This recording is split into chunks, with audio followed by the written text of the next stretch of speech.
Welcome to our channel Shadow. Please like and subscribe my channel before watching the video. یہ کہانی ہے ایک بلی کے بارے میں جس پر بھوت کا سایہ ہو گیا۔ ایک پرسکون شہر میں مسٹر علی اپنی فیملی کے ساتھ رہتے تھے۔ اس فیملی میں ان کی مسز اور پیاری بیٹی اینی کے علاوہ ایک شوخ چنچل کیوٹ بلی بیلا بھی موجود تھی۔ بیلا اور اینی دونوں ہی گھر کی رونق تھی اور اس گھر میں خوشیاں ہی خوشیاں موجود تھیں۔ لیکن بیلا کوئی عام بلی بالکل نہیں تھی۔ ایک طوفانی رات تھی۔ اس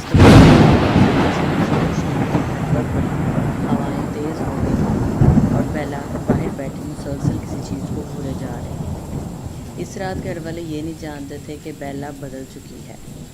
ان کی خوشیاں اب ختم ہونے والی ہیں۔ اس رات اس کا پہلا شکار مسٹر علی تھے۔ مسٹر علی نے بیلا کی آواز سنی، وہ جاگے، مگر کسی نے ان پر حملہ کیا اور مسٹر علی ختم ہو گئے۔ اگلی صبح مسٹر علی نہیں رہے۔ مسز علی اسی شام غمزدہ صوفے پر بیٹھی تھیں۔ بیلا ان کے پاس آئی اور بیٹھ گئی۔ بیلا کی آنکھوں میں برائی اور خون کی چمک سی نظر آئی۔ اتنے میں انہوں نے کچن میں کچھ گرنے کی آواز کو محسوس کیا۔ وہ کچن میں دیکھ ہی نہیں پائی کہ سایہ کس چیز کا تھا۔ وہ چیختی اس سے پہلے، لیکن ان پر کسی نے حملہ کیا اور وہ ختم ہو گئی۔ اگلی صبح اینی گھر میں موجود تھی اور وہ تنہا اکیلی خوفزدہ بیلا کو تلاش کر رہی تھی۔ اسے لگا بیلا ہی اس کا سہارا ہے، لیکن بیلا باہر مسلسل کسی چیز کو گھورے جا رہا ہے۔ کچھ خوف محسوس ہونے لگ گیا۔ رات ہو گئی، ہر طرف خاموشی چھا گئی۔ اینی اپنا کھلونا ہاتھ میں دبائے اداسی سے اپنی ماں کو یاد کر رہی تھی۔ اسے بیلا کی آواز آئی، لیکن وہ بیلا نہیں تھی۔ اسے ایک میاؤں کی آواز آئی۔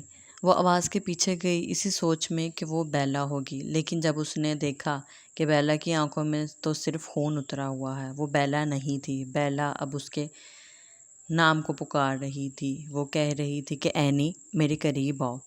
اینی یہ بات سمجھ گئی کہ وہ بیلا ہرگز نہیں ہے، یہ وہی مخلوق ہے جس نے اسے سب کچھ چھین لیا ہے، لیکن وہ بیلا کی خوشبو کو بھی محسوس کر رہی تھی۔ بیلا اس کے قریب آتی جا رہی تھی۔ اینی بہت خوفزدہ تھی۔ اینی کو یاد آیا کہ اس کی دادی اماں اسے جنات اور ایسے مخلوق کے بارے میں کہانیاں سناتی تھیں کہ یہ مخلوق دوسروں کا روپ لے سکتی ہیں اور تمہیں تنگ کرتی ہیں۔ اینی زور سے چلائی، تم وہ نہیں ہو، تم مونسٹر ہو۔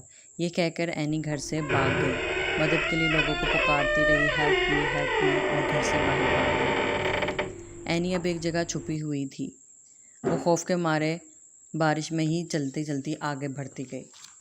بھاگتے ہوئے اسے بیلا کی صرف درد بھری آوازیں سنائی دے رہی تھیں، لیکن وہ بیلا کے لیے کچھ بھی نہیں کر سکتی تھی۔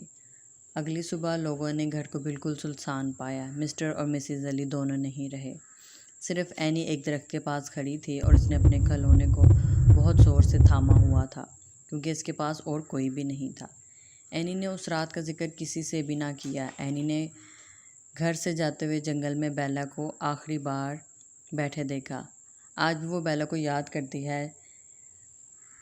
کیا اینی کو اپنی بیلا کو بچانا چاہیے تھا؟ اسے اپنی بلی کا خیال رکھنا چاہیے تھا؟ یا جو اس نے کیا ٹھیک کیا کہ وہ بیلا کو وہیں چھوڑ کر آگے آ گئی، کیونکہ اس کا سب کچھ ختم ہو چکا تھا؟ آپ لوگ کومنٹس میں اپنے نام کے ساتھ مجھے اس بارے میں ضرور بتائیں اور ہمارے چینل کو لائک اور فالو ضرور کریں۔ Thank you.